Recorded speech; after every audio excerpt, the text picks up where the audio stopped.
आप देख रहे हैं प्रोग्राम पुकार और मैं हूं आपके साथ अनीला ज़का। आज का वाकया जो मैं अपने प्रोग्राम में आपको दिखाने जा रही हूं, ये एक हव्वा की बेटी राबिया के गिर्द घूमता है, जो अपनी जिंदगी बचाने के लिए, अपनी मुस्तकबिल की सिक्योरिटी के लिए बदनाम गली का रास्ता छोड़कर एक शख्स से निकाह करके राह रास्त पर आ गई, जहां वो अपने साथ पहले से मौजूद अपनी बेटी भी ले आई।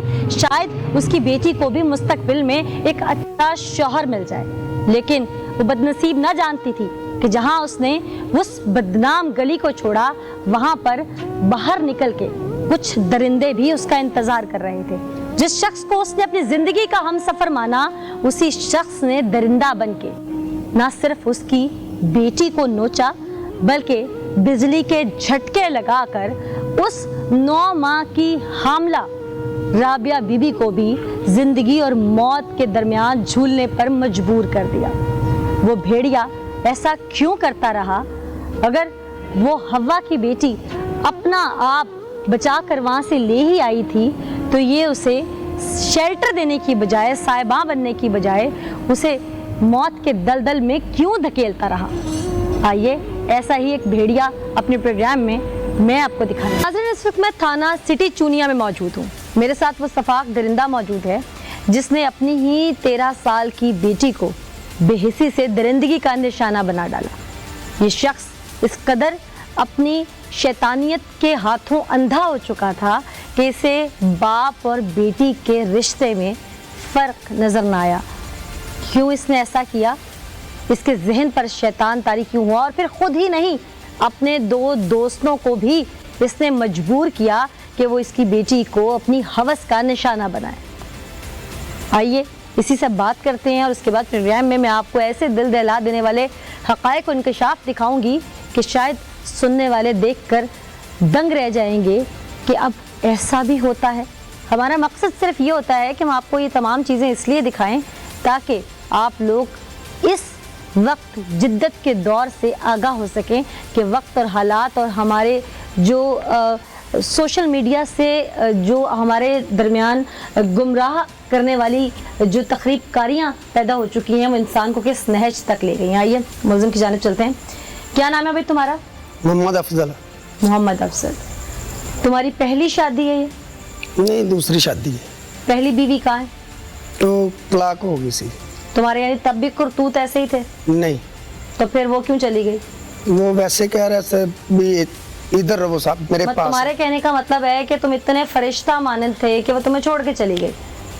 तुम्हारे किरदार का तो यहीं से अंदाजा हो जाता है। अगली बातें तो जब सुनेंगे हमारे नाज़रीन तो शायद उनको भी अंदाजा हो जाएगा, लेकिन पहली लाइन में ही तुमने अपना आप सुना दिया कि तुम्हारी पहली बीवी भी तुम्हें छोड़ के जा चुकी। नहीं मैडम, मेरी बीवी नहीं छोड़ कर। तुम छोड़ के आ गए उसे? नहीं, वो कह रही सी इधर रहो मेरे पास। अच्छा। मेरे 2 भाई, असी 2 भाई हैं। 2 भाइयों की इकट्ठी शादी हुई सी। उन्होंने क्या उत्ते रहो, तो असी क्या भी असी उत्ते नहीं रहना। तुम आ गए? हाँ जी। अच्छा। उनकी वजह तो फिर तनाजा केड़ा। औलाद भी है पहली बीवी में से? हाँ जी, एक बेटा है साडे कोल, 2 भाइयों कोल। अच्छा, यानी कि तुम पहली औलाद भी अपनी अना और अपने होशियत खंडों की खातिर तुम उसे कुर्बान करके आ गए। आगे दूसरी शादी कितने अरसे बाद की, और इस राबिया बीबी को कैसे जानते थे? मैं नहीं सी जानता राबिया बीबी को। किसी ने साडा रिश्ता करवाया था। किसने? बलोचाले कोट थे। अच्छा। किसने कराया था रिश्ता? फिर? मुझे नहीं जानता था। अच्छा, ये जानते थे कि उसके यहाँ पहले से भी औलाद है? नहीं। शादी करते हुए तुम्हें ये पता था कि राबिया बीबी पहले एक बच्ची की माँ है? और उसने बताया था 4 साल की बच्ची थी। 4 की? तुम्हारी शादी को कितनी देर हो गई थी राबिया बीबी? 3 साल। 3 साल। और इन 3 सालों में गालिबन तुम्हारा एक बेटा भी था जो कि है अभी भी? हाँ जी।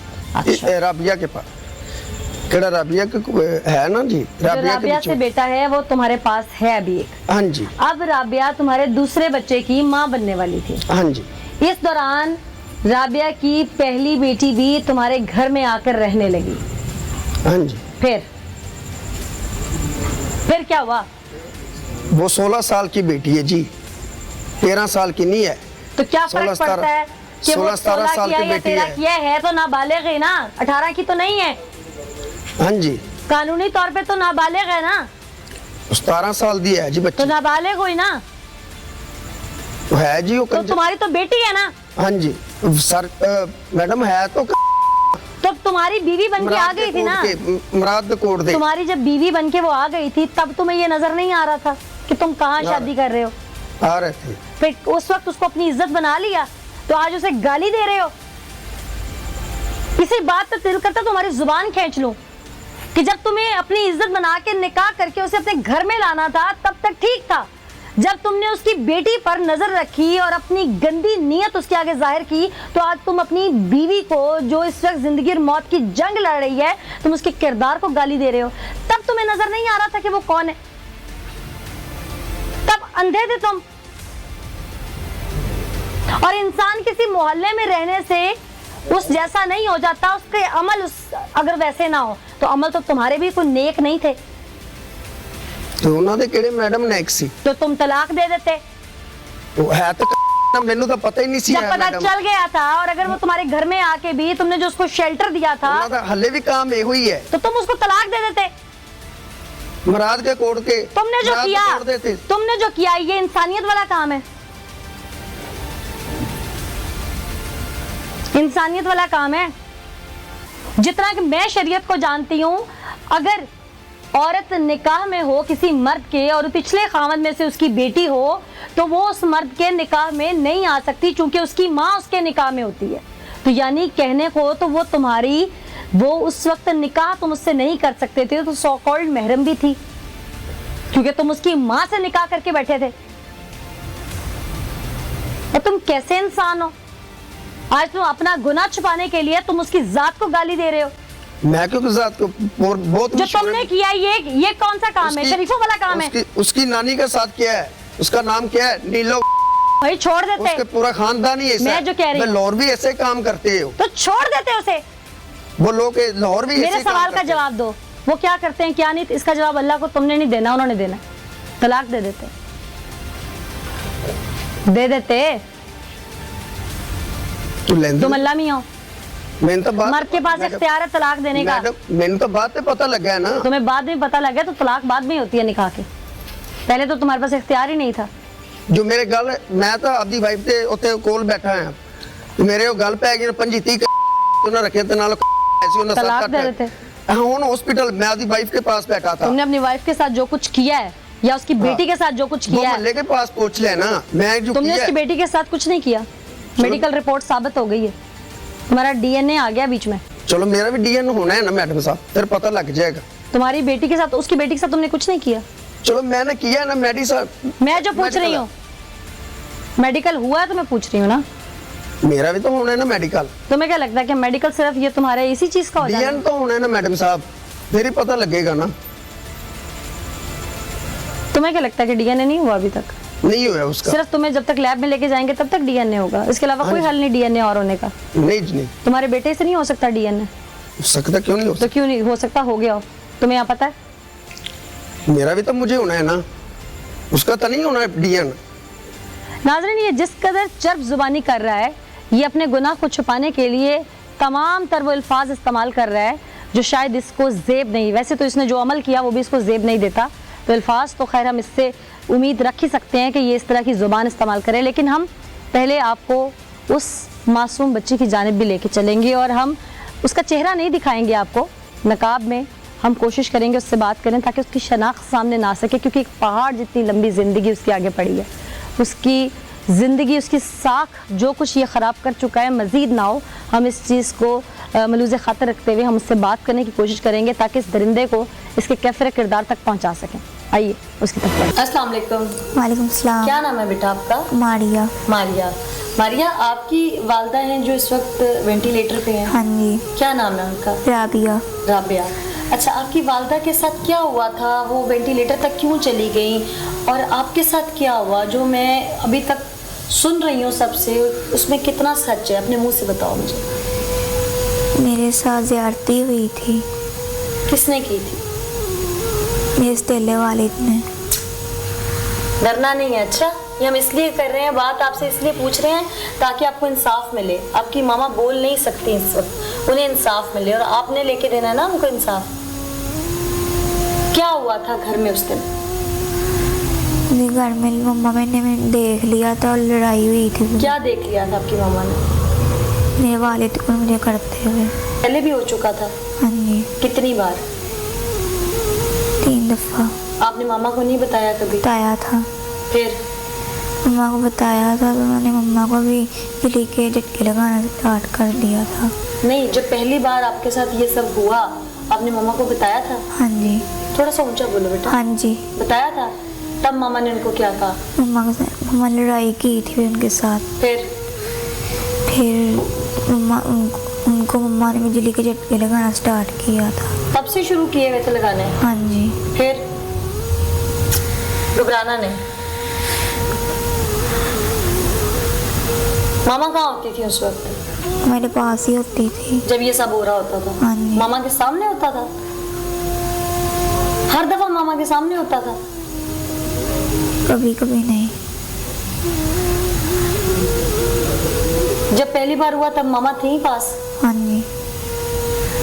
तो मामा ने तब आपको छुड़ाया नहीं? फिरवाया था। फिर खुल के बताओ बेटा, मामा के लिए करना है ना, आपको इंसाफ लेके देना है ना, डरना नहीं है।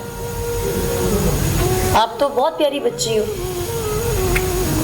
आपके फादर ने जब ये सब किया, मामा पास थी, मामा ने आपको वहाँ घर से बाहर नहीं उस वक्त कहा कि निकल जाओ, तुम नानी की तरफ चली जाओ या मैं तुम्हें भेज देती हूँ, कुछ ऐसा नहीं मामा ने किया? नहीं। क्यों? मम्मा की भी इस वक्त तबीयत खराब थी। मामा की तबीयत खराब थी? फिर आपने किसी को बताया नहीं? खाला को, नानों को, किसी को नहीं बताया आपने? नहीं, सिर्फ मम्मा को ही बताया था। तो मामा ने, आपने कहा नहीं कि मुझे भेज दें यहाँ से? नहीं।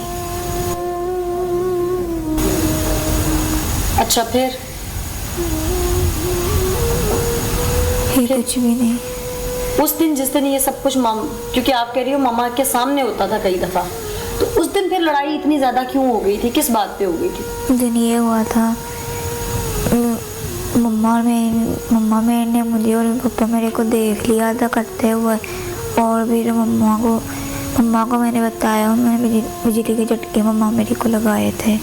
आप कह रही हो आपकी मामा ने पहले भी देखा था कई बार, तो हर बार आपकी मामा चुप क्यों रह जाती थी?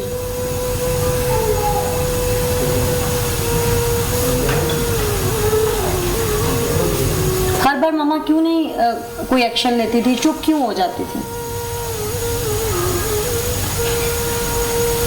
नाज़रीन, मेरे सामने इस वक्त मारिया नाम की वो मुतासिरा बच्ची मौजूद है जिसकी वालदा इस वक्त जिंदगी और मौत की जंग लड़ रही है, जिसने अपना बहन या भाई जो भी था माँ के पेट में ही उसको गंवा दिया है। ये लड़की इस वक्त जिस हालत में है, इसकी ज़हनी हालत, बासियत औरत मैं खुद समझ सकती हूँ, क्योंकि इसके साथ एक नहीं कई लोगों ने जो कुछ किया वो एक औरत होते हुए मेरी जुबान तो बताने से कासिर है। इसकी वालदा ने अपनी जिंदगी का साथ चुना। इसके वालिद का इंतकाल हो चुका था। इसकी वालदा ने जिस शख्स से जिंदगी का साथ चुना, उसने इनकी वालदा को सिर्फ इसलिए बिजली के झटके लगा लगा कर इस हालत तक पहुंचा दिया क्योंकि उस शैतान की नजर इस मासूम मारिया पर थी। इसके साथ जो कुछ वो सुतेला बाप करता रहा, जिस दिन माँ ने देखा उस दिन लड़ाई यहाँ तक पहुंची कि 9 महीने की हामला वो खातून राबिया बीबी इस वक्त वेंटिलेटर पर है और वो बच्चा भी दुनिया से जा चुका है और उसे मारने वाला है उस बच्चे का सगा बाप यानी कि राबिया बीबी का शौहर। क्यों हुआ ये सब? इस बच्ची को इस नहज तक क्यों पहुंचाया गया? वो लोग कौन थे जिन्होंने इसके साथ जना बिल जबर किया? आइए आगे चल के आपको दिखा। नाज़रीन, इस केस को इंटरोगेट करते हुए जब मैं मजीद आगे बढ़ी तो मैंने ज़रूरी समझा कि मैं रिश्तेदारों से बात कर लूँ, क्योंकि जो मारिया नाम की वो बच्ची इल्ज़ाम आयद करती है कि कई बार उसके साथ ये सब हो चुका, उसकी वालदा पहले भी देख चुकी, तो क्या किसी ने उसको बचाने की कोशिश नहीं की? ख्वातीन में रिश्तेदारों में बात फैली नहीं, किसी को इल्म नहीं हुआ कि मामला इस नहज तक पहुंच गया? अस्सलाम वालेकुम जी। जी वालेकुम सलाम। आप क्या लगती हैं मारिया? जी मैं मारिया की ना मम्मा की खाला हूँ। मामा की खाला? हाँ जी, सबकी खाला हूँ। अच्छा, आप कि खानदान में ही, आपकी फैमिली में एक माँ बेटी के साथ इस कदर जुल्म होता रहा कि बेटी के सामने, माँ के सामने उसकी बेटी से ज्यादती होती रही। क्या आप लोग ख्वातीन ने कभी मिलकर सोचा नहीं कि मारिया को अपने घर रख लें? नहीं, हमें पता ही नहीं। ये तो जब इसकी मामा वेंटिलेटर पे लगी है, हालत सीरियस हुई है, तो मारिया को मैं अपने घर लेके आई हूँ। मारिया हॉस्पिटल में साथ ही आई अपनी मामा के ना। अच्छा। साथ वो बंदा भी था जमींदार जो है, और ये इसकी नानी थी, ये साथ इसको अपने घर लेके आई। इसने दूसरे दिन बाद बताया है कि मेरे साथ पापा मेरा ये करता रहा। तो माँ पहले भी देखती रही और उसने किसी को नहीं बताया? नहीं, माँ इसकी रमजान में मेरे पास आई है, मेरे पास 10 उसने नहीं बताया आपको? कोई भी बात नहीं की मेरे से। 19 रमजान को यहाँ से गई है, 23 रमजान तक मेरी बात होती रही है। ईद के दरमियान में सब फोन नंबर बंद हो गए, उसके बाद हमारा रास्ता नहीं हुआ। ये हुआ हफ्ते वाले दिन हमें ना फोन आया है, मेरी ना सिस्टर के बेटे ने किया है कि खाला वो ना वेंटिलेटर पे है तो आप हॉस्पिटल आ जाएं। हॉस्पिटल गए, वहाँ पे देखा कि राबिया की हालत बहुत सीरियस थी। ये जो बच्चे मारिया भी, इसकी भी हालत थी कि ऐसे कि बस पता नहीं, हमने कहा उल्टी मोशन में बच्ची ऐसी नहीं होती, उठना गिर जाना। उस बंदे से हमने पूछा कि तुमने दोनों को कुछ दिया है? तब तक वो शख्स मौजूद था? वही था हॉस्पिटल में, क्योंकि हमें कोई चीज का इल्म नहीं था। वो हॉस्पिटल में था, कहता नहीं जी मैंने निम्को दी है, निम्को और पेप्सी पिलाई है बस। ये तो दोनों माँ बेटी बीमार हो गई हैं ठंडा पानी पी पी के। तो हमने कहा कि ठंडे, मेरे भाई ने कहा कि ठंडे पानी से नहीं होता, तुमने कुछ दिया उसको? तो वो डॉक्टर कह रहे थे कि इसने कुछ खाया है। उस दौरान राबिया को 9वां महीना भी था? नहीं, अभी हॉस्पिटल की बात है, जब वो सीरियस हालत में थी। अभी बच्चा उसके पेट में ही था? नहीं, बच्चा निकाल दिया हुआ था। फिर जब हमने सारा पूछा डॉक्टर से, उन्होंने कहा कि 4 दिन अंदर बच्चा पेट में मरा रहा है। और 4 दिन से वो माँ भी भूखी थी और वो नींद में बेहोशी आई। उन्होंने कहा कोई उसको होश नहीं थी, जैसे ये पड़ी हमारे पास ऐसे ही आई है।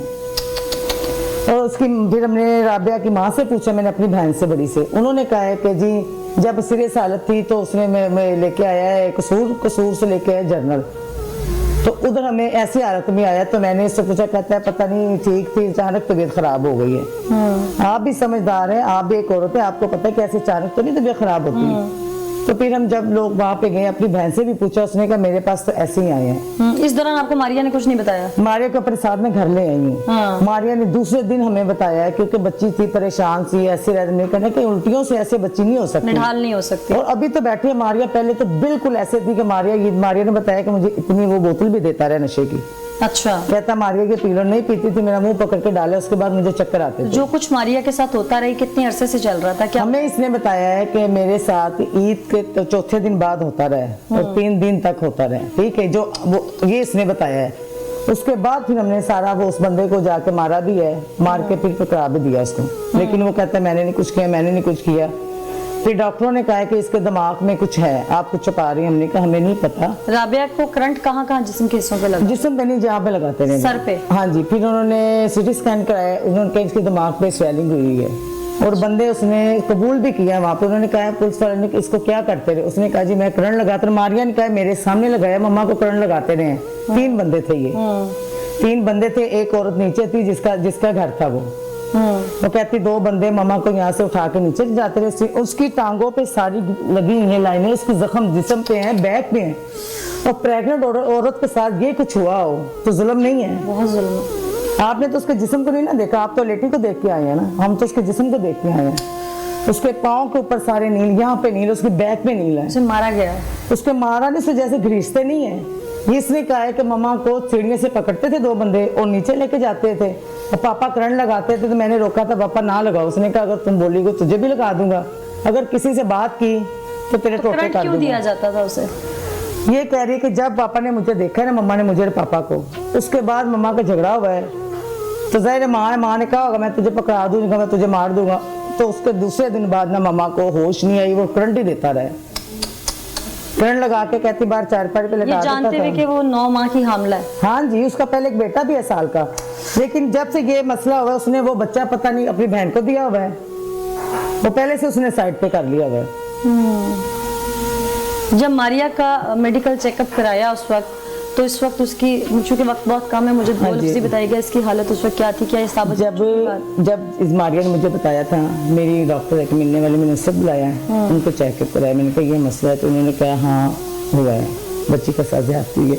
इसके बाद फिर हमने ये एक्शन सारा लिया, फिर हम लोग हॉस्पिटल गए हैं, मेरे भाइयों ने सब उसको मारा है, तो फिर भी कहता रहा कि नहीं मैंने कुछ नहीं किया। यहाँ मैं अपने सुनने वाले नाज़रीन को बता दूं कि मारिया की मेडिकल रिपोर्ट भी आ चुकी है, और 13-14 साल की मारिया के साथ मेडिकल में ये सब साबित भी हो चुका है कि ये बच्ची वाकई दरिंदगी का शिकार हुई है। जिस दरिंदे ने, जिस जानवर ने अपनी औलाद को निगल लिया, उसके लिए किसी की औलाद क्या मायने रखती है। आइए वापस चलते हैं, थाने का रुख करते हैं और आपको उस दरिंदे, उस खौफनाक भेड़िए के हकाइक दिखाएं। कहते हैं कि जुबान खलक नकार खुदा होती है।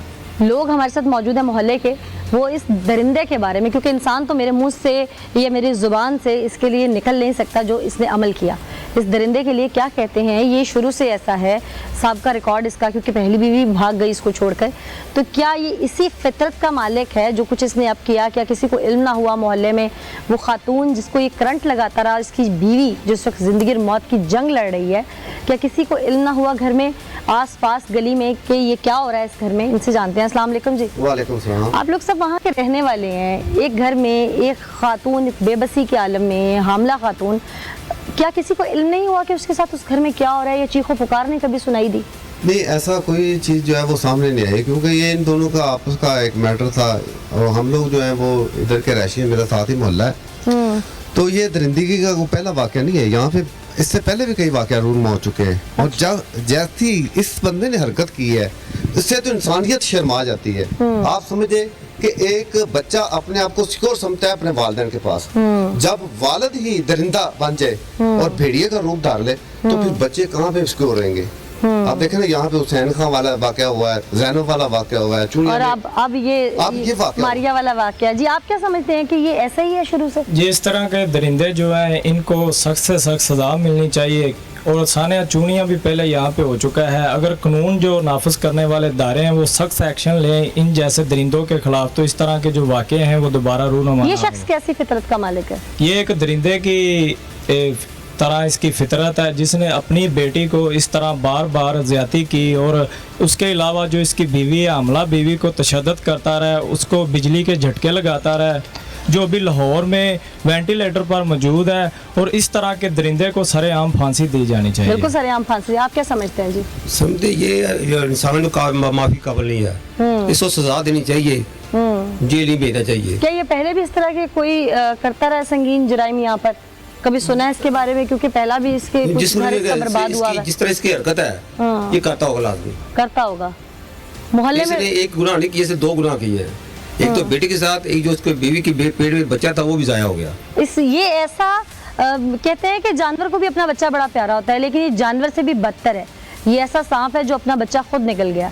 इसकी बीवी हामला थी 9 माह की। इसने बीवी को तशद्दुद करते हुए जब बिजली के झटके दिए, उसके दिमाग पे करंट दिया ताकि वो सुन्न हो जाए, तो उसका बच्चा उसके पेट में ही दम तोड़ चुका था और 4 दिन तक वो पेट में मुर्दा बच्चा लिए बेहोशी की हालत में इसके तशद्दुद को सहती रही। ये बताते हुए मेरे रोंगटे खड़े हो जाते हैं। उस अज़ियत को शायद हम ख़वातीन महसूस कर सकती हैं कि वो किस हाल में होगी उस वक्त, लेकिन ये आज चीख चीख कर फिर भी उसके किरदार की धज्जियाँ उड़ाने से बाज नहीं आ रहा।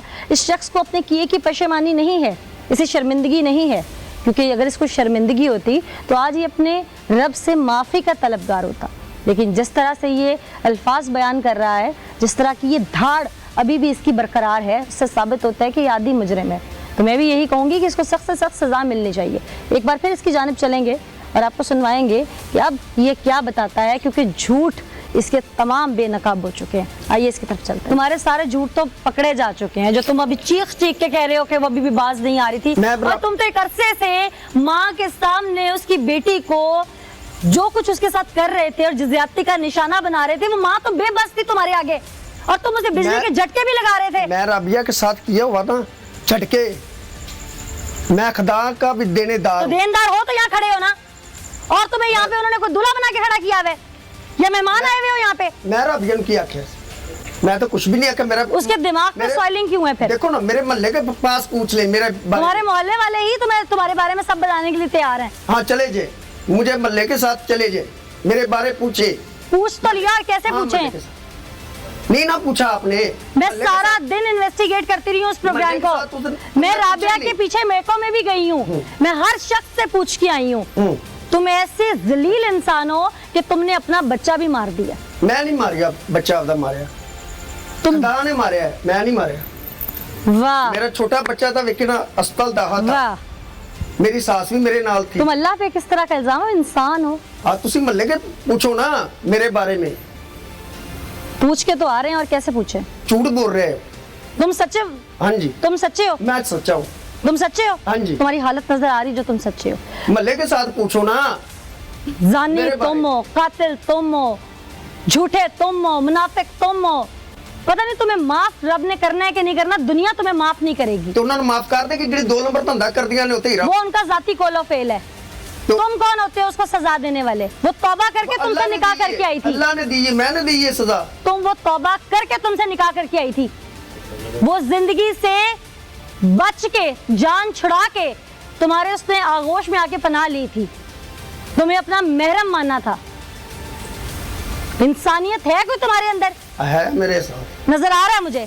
तुम्हें तो ये इसी चीज की शर्मिंदगी नहीं है जो तुमने एक बच्ची के साथ सब कुछ किया है। शर्मिंदगी होती तो तुम माफी मांग रहे होते, चीख ना रहे होते यहाँ खड़े होके। मैं तो माफी, तुम्हारे जैसे इंसान को तो चौक में खड़े करके गोली मार देनी चाहिए। मैं तो माफी मांगता हूँ। किससे मांग रहे हो माफी? अल्लाह के साथ मांग रहा हूँ, उन्हीं के साथ भी मांग। दुनिया में हकूकुल इबाद पहले पूरे होते हैं तो अल्लाह भी माफ करता है। बताए हकूकुल इबाद क्या होता है? मैडम मैं जो मैं गलती की थी मैं माफी भी मांग। गुनाह किया है, गलती अनजाने में होती है, जानबूझ के किया गया अमल गुनाह होता है, और बार बार उसी अमल को दोहराया जाए तो उस गुनाह की माफी अल्लाह भी नहीं देता। किस तरह वर्गलाया था उस बच्ची को? है किस तरह वर्गलाया था उस बच्ची को? जो आप करती थी। शर्म करो, कोई 13-14 साल की बच्ची है, मैं मिल के आई हूँ उससे। 16 उससे तो साल चला भी नहीं जा रहा 16-17 जो साल। उसकी हालत है इस वक्त। उससे तो खड़ा भी नहीं हुआ जा रहा जो उसकी हालत है।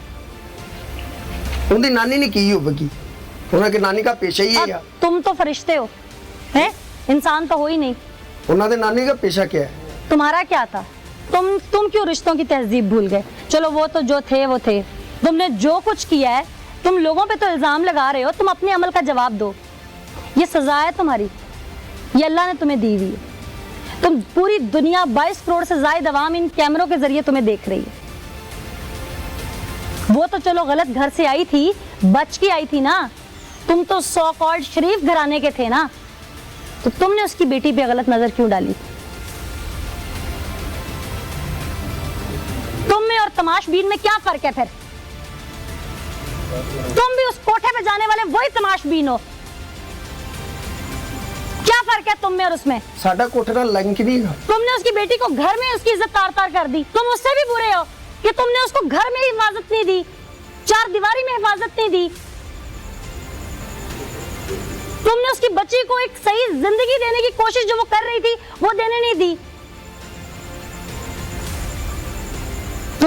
तुम जैसे शख्स तो इंसान कहलाने के लायक नहीं है। इंसानियत शर्मा जाती है तुम जैसे लोगों पे। वहां से इसीलिए निकाल के लाई ना वो अपनी बेटी, वरना कमाई खा सकती थी ना वहां बैठ के। इसीलिए निकाल के लाई ना वो कि कहीं उसकी शादी करेगी, वो सुकून से अपने घर जाएगी। तुम जैसे बेगैरत इंसान ने यहीं पे उसके लिए कोठा बना दिया। तुम्हारा तो काम था कि तुम बाप बन के उसके सर पे हाथ रखते, उसको रुखसत करते उस घर से, उसको उसके शौहर के घर भेजते, उसका निकाह करते। कहीं पे डूब मरने का मुकाम है। क्या फर्क रह गया तुम में और उस कोठे में जाने वाले तमाशबीन में? वो तुमसे फिर भी अच्छे होते हैं, वो तो वहां जाके उनको उनकी उजरत भी दे के आते हैं। तुम तो उसको हरास कर रहे थे, घर में जलील कर रहे थे, उसे टॉर्चर कर रहे थे कि बताना नहीं है। पहले दिन किस तरह से उसको वर्गलाया था? कहां पे थी वो? उसकी मां कहां थी जब पहली दफा ये सब कुछ हुआ था? उसकी मां राबिया कहां थी जब उस बच्ची के साथ ही सब कुछ तुमने किया था पहली दफा? गाड़ी थी। उसके सामने? नहीं उसके सामने क्यों? तो कहां ले जाके किया था? वो आप ही आ गई सी कमरे। अगर मुझे कानून इजाजत देता ना, मैं इस बात पे तुम्हें थप्पड़ मार देती।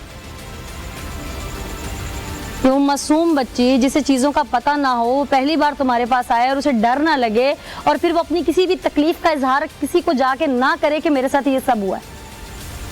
वो कोई आदी नहीं थी, मैं पहली बार का पूछ रही हूँ, इसकी वजह ये है कि वो बच्ची थी अभी, तो उसे बर्बाद पहली बार तुमने किया। मैंने नहीं किया, पहले ही हुई थी बर्बाद।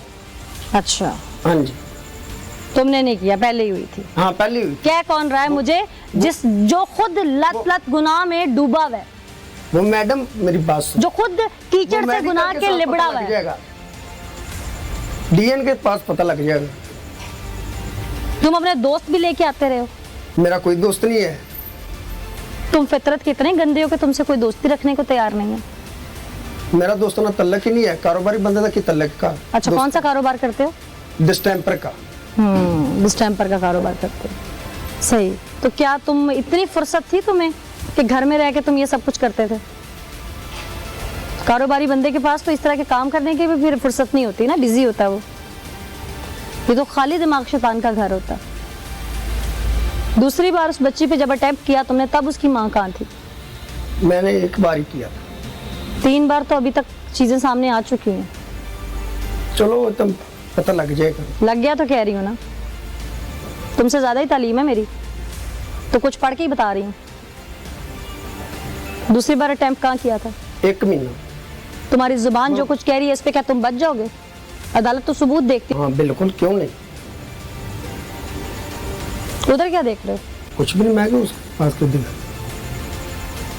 मैं आपके पास ही दिख रहा हूँ। काश इतना तुम्हारा दिमाग चलता उस वक्त और तुम्हें रिश्ते की पहचान होती।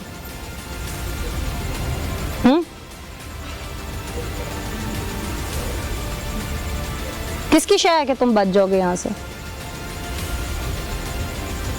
मैं एक वकील भी हूँ, तुम्हारा एटीट्यूड देख के लग रहा है कि मैं उनकी तरफ से केस खुद लड़ूं और निकल के दिखाना मुझे। मेरी अपनी पुकार की लीगल टीम बैठ गई ना, तो तुम निकल नहीं सकते, फांसी तक ही जाओगे। तुम्हें अंदाजा नहीं है इस बात का। इस वक्त पूरी दुनिया उस बच्ची के घर जा रही है उसके साथ अफसोस करने। आला अफसरान नोटिस ले चुके हैं इस चीज का। तुम्हारी चपड़ चपड़ से तुम बच नहीं जाओगे। नाज़रीन, ये है वो इंसान के रूप में शैतान, जिसे आज भी लगता है कि वो यहाँ से बच के निकल जाएगा। ऐसे लोग जिन्हें अपने गुनाह का पछतावा नहीं होता, जिन्हें अपने जुर्म की सज़ा पाने के बाद भी उस गलती का एहसास नहीं होता, आला अफसरान से या अदालत आलिया से मेरी अपील है कि ऐसे लोगों को इनके कैफिर किरदार तक पहुँचाने में इस सारे सिस्टम को रैपिडली जो है वो कंप्लीट किया जाए, और हो सके तो इसे सजाए मौत देके इबरत का निशान बनाया जा सके। जैसे वो नन्ही ज़ैनब का जो कसूरवार था उसे हमने इबरत का निशान बनाया, इसी तरह मैं चाहती हूँ कि मारिया के कसूरवार को भी या राबिया के कसूरवार को भी हम इबरत का निशान बनाएं और इसे सजाए मौत देकर उन बेटियों को तहफ़्फ़ुज़ दें जो शायद बाप और बेटी के रिश्ते पे एतमाद खो बैठी हैं। उन ख्वातीन को यकीन दिलाएं जो शौहर पर अपनी बेटी के लिए यानी कि उसके बाप के लिए एतमाद खो बैठी हैं।